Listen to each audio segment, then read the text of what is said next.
Okay, so the last thing we're going to talk about today is how to dress a candle. When I say how to dress a candle, what I mean by that is how we prepare a candle for a specific purpose. Now you can do this with energy, you can do this by surrounding it with crystals. One of the easiest ways to do it is with an oil. Now you don't have to use an essential oil. Essential oils are nice, but you can also use blend oils. So we're going to do two candles. We're going to do a lavender candle for peace and tranquility, and we're going to do a cedarwood candle as a remembrance of ancestors, because we're on the day that we're recording this is September the 30th, so we're coming into the season of the ancestor, which is an important time of the year for my husband and myself as far as our spiritual worship goes. So we're going to make an ancestor candle as well. We'll start with the peace and tranquility one. You can use any type of candle you like. Dressing it is, it doesn't matter what size you use, what type of candle you use. This is your preference.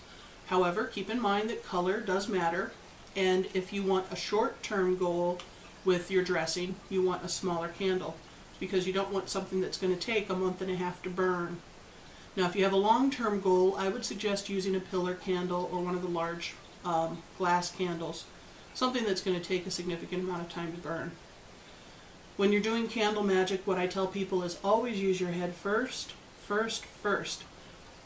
Do not light the candle and expect it to burn forever and ever and ever, and you can just walk away from it and go about your life just because it's an energetic or magical candle. It doesn't matter what size that candle is, it doesn't matter what that candle's purpose is, it will burn your house down. So, light a candle with intention. If you have to walk away from it, blow it out with intention, and then relight it again later with the same intention. There are people who will argue with that. If you can't sit through the whole candle, don't light it. It's your preference, but always be safe. Never light a candle and leave the room. I know that seems like common sense, but sometimes we forget when we're doing magical and energetic work that there's still a practical world involved too.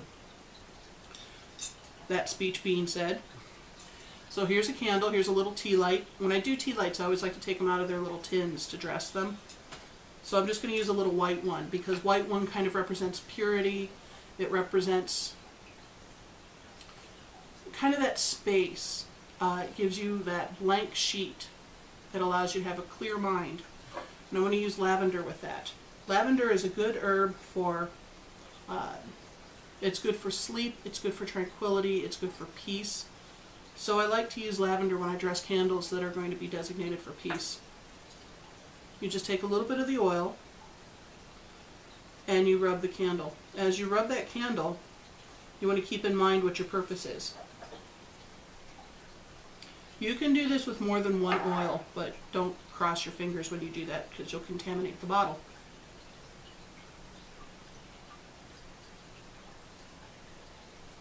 So we're visualizing peace, we're visualizing tranquility, visualizing sleep, and harmony,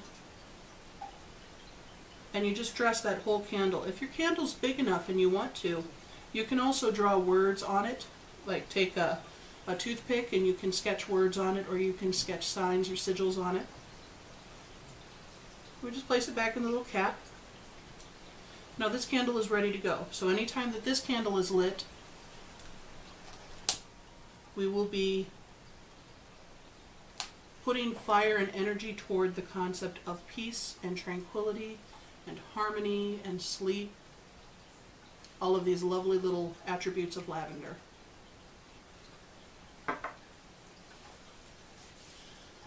So like I said, we're coming into the season of the ancestors. This is the dark time of the year. It's the beginning of the dark of the year. For our region, this is known as Halloween or Samhain. We're coming into this season. It's the fall. And black is a prevalent color for this time of year because it represents the fact that the nights are getting longer. It represents the fact that this is the season where the unknown and the unseen start to come out and be seen. The things that have been hidden by the dark. This is a time of storytelling. It's the time of the last harvest. It's also the time of the ancestors. This is the time when we remember those who've passed on, and we honor them for who they were, and we honor them for the lessons we've learned from them, and we just remember how we come from them. And I like to use cedar for that. Cedar's good, frankincense is good, patchouli is good. All of those are nice ones for this season. So at this time of the year, I like to remember where I come from as a person. I come from,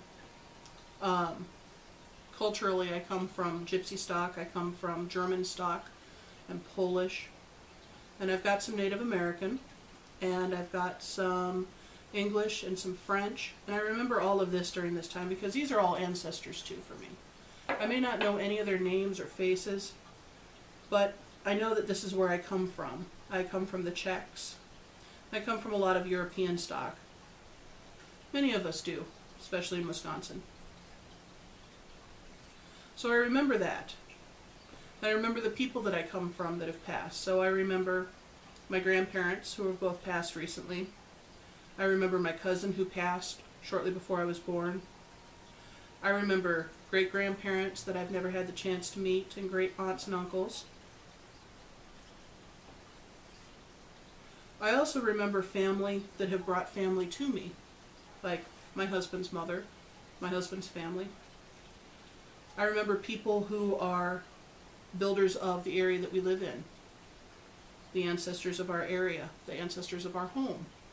I remember Frank and Susie who helped build this place, or who did build this place. So I remember the ancestors of many people and the ancestors of many ideas. And I'm grateful for everything that they brought to my life. So now this candle will be my starting candle for the season of the ancestors. For the season of the ancestors for me, anytime now that I need a new candle, I will light that new candle from this one. So I light this candle in remembrance of my ancestors and in thanksgiving of all that they have left me. And this is how you dress a candle.